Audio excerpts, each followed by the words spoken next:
If you had $1 million, what could you do to impact the environment? I mean, we just had a great speech about the environment from these two young ladies. Let's move it into action. If you had $1 million, what would you do? If you had 5 million, what is the greatest impact you could have with $5 million? Because it's very easy to say, I'm going to spend this money and have more of this or more of that. But at some point, that may start to have less and less impact. 10 million. What's the greatest impact you could have with $10 million?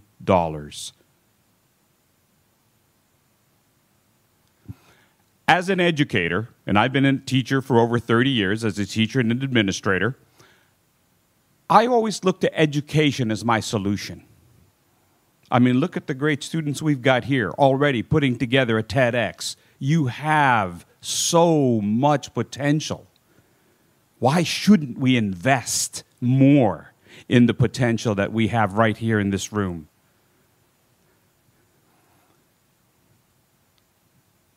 So what I want to examine is the nature of school. The nature of school. And to do this, we have to go back to school. Now, you're already in school, but there's a lot of decision makers out there. As you just heard, a lot of business, a lot of political decision makers. There are a lot of decision makers who have been out of school for a very long time. I think we should have them come back to school, to rethink school. To A, take care of this one world that we live in, and B, to make schools better. How do we do that in one fell swoop? These are the 3 R's that many people used to adopt 50, 70 years ago. Reading, writing, that doesn't even start with an R. Arithmetic, that's not even a word. How in the world are we supposed to have an educational system based on the 3 R's when 2 of the R's aren't even R's? Good grief, pirates have more R's. R, right? Good, look at that. How are we supposed to do that? And so we've come up with 3 different R's. Rigor, relevance, and relationship. Rigor is about a level of difficulty, not necessarily more math problems. You don't have to do 20 or 50 math problems to know how to do something. You have to have one very good math problem that challenges you. Relevance. Whatever you're learning in school should be relevant to what you want to know. Whatever you are learning in school should be relevant to what you want to learn. Something that immediately impacts this world that you're in. That's what makes it immediate. Let's face it. I took my phone out of my backpack. I mean, I took my phone out of my pocket. But the entire knowledge of the world is right there, isn't it? You can get any information you want. It's all right there. What do you need me for? What do you need a textbook for? It's all there. The thing is, a lot of the information that's out there isn't relevant to what you want to know. It's not relevant to what's in here. Relationship. It's about the relationships that you have. The relationships you have with the classroom and the relationships you have with your teachers. And the relationships you have with your principal. Without those relationships, it's very hard to move forward because you don't want to just move forward alone. You want people to be there with you, to support you, and to know that you have people who have your back. You know what this is? Mealworms. These are students in my school who are they're doing research on mealworms because these little guys eat plastic. They eat plastic. To have this in one of your science rooms, that doesn't even come close to $1 million. So how do we use money to invest in our schools to give you a better education and save the planet while we're at it? That's me. You could tell. I'm the bald guy, just in case you weren't sure. We are there in a class where they are studying the environment, they are growing things, they are using different kinds of soils to grow things. We are taking the organic waste out of our cafeteria and using it to grow things. So for $1 million, I say, you go ahead and give us a nice little greenhouse. I get it. A greenhouse, just how much are we really going to grow, Mr. G? Just how much produce are we going to have? It's not a matter of growing enough fruits and vegetables to feed everybody's belly.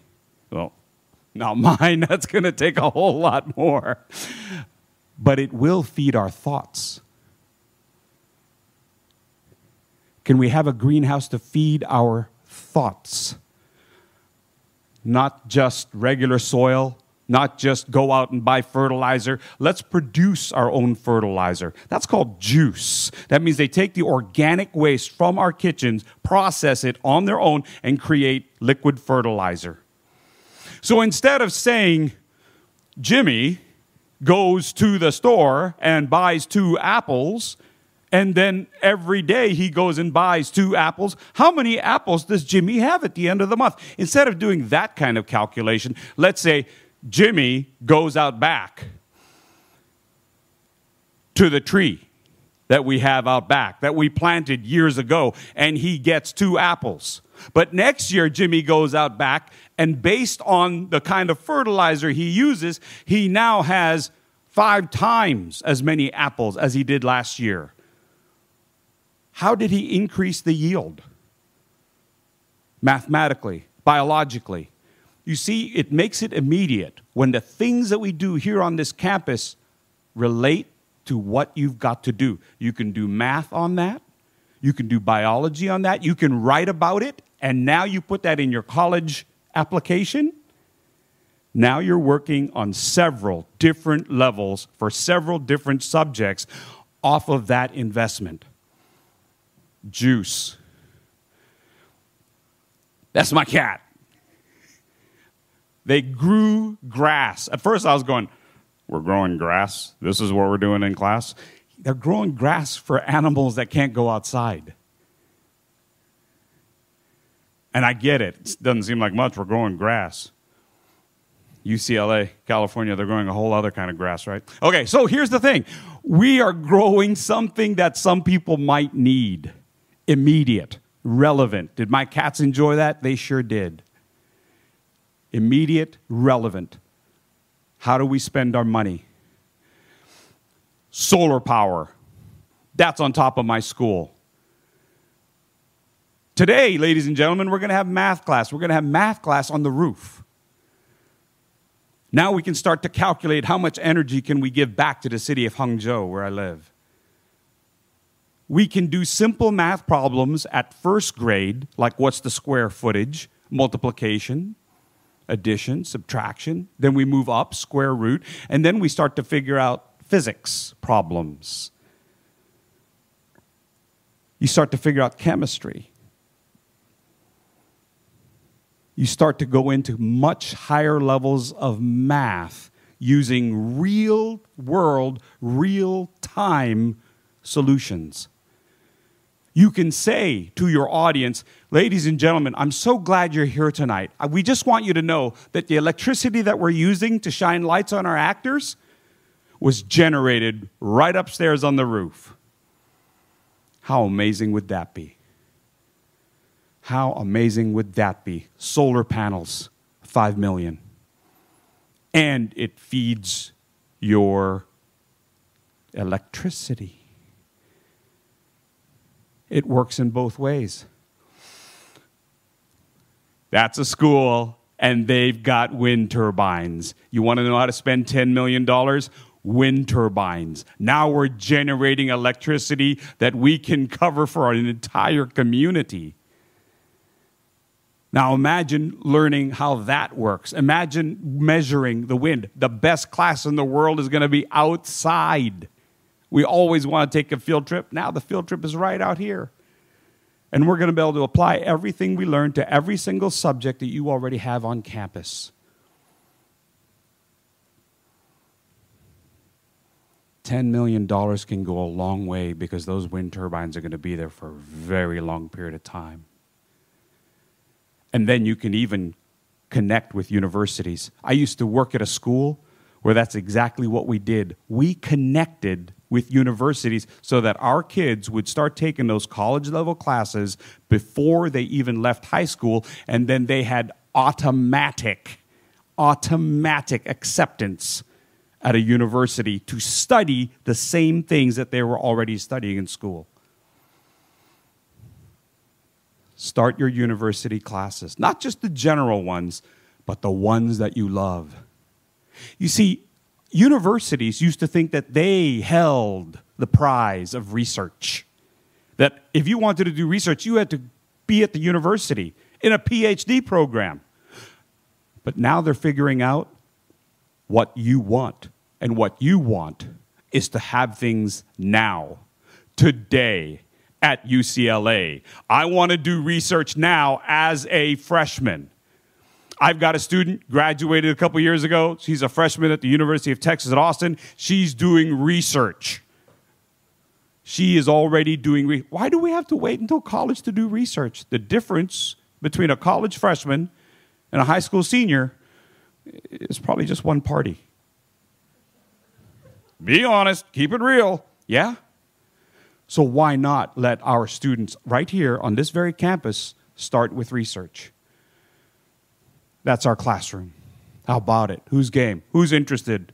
My classroom, your classroom, right out back.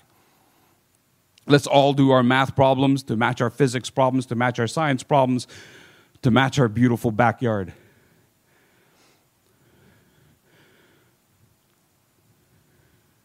You see, we may not have the money, but we've got to go to people who do have the money. Whether that's businesses, the board of directors, the school board, the board of education. And they're going to want to know, why should we do this? And I'll tell you why. Because the kids are bored of education. It's not just about knowledge anymore. It's about the relationship that teachers can have with their students. No longer am I the teacher holding all information like power. No, the information's out there already. I'm going to guide you. I'm going to support you. I'm your coach as you do research. That changes our relationship. That changes our relationship. So now we do have rigorous problems. We do have rigorous math. Not more math problems, just more interesting math problems, more interesting biology problems. We can start to grow orchards in our backyard. It doesn't have to be a greenhouse. It can be an orchard out back. We've got many trees with many fruits, and we can start to do things with that produce to study economics, to study biology, to study conservation, to study engineering. Right here, right now. Many of you already do college-level classes. Why not make sure that generations can have that same privilege? So I say, let's have people go back to school so that we can move our schools forward. And let's truly understand what the nature of education really is. And let's get our students engaged. And let's get other students talking to more students from around the world. What are you growing in your backyard? Here's what we're growing in our backyard. Let's do a science project together. My school, your school, their school. Let's all do it together. You're growing peaches, we're growing apples. They're growing cactus. Now. Let's do it now. because now we're talking about something fun. Thank you.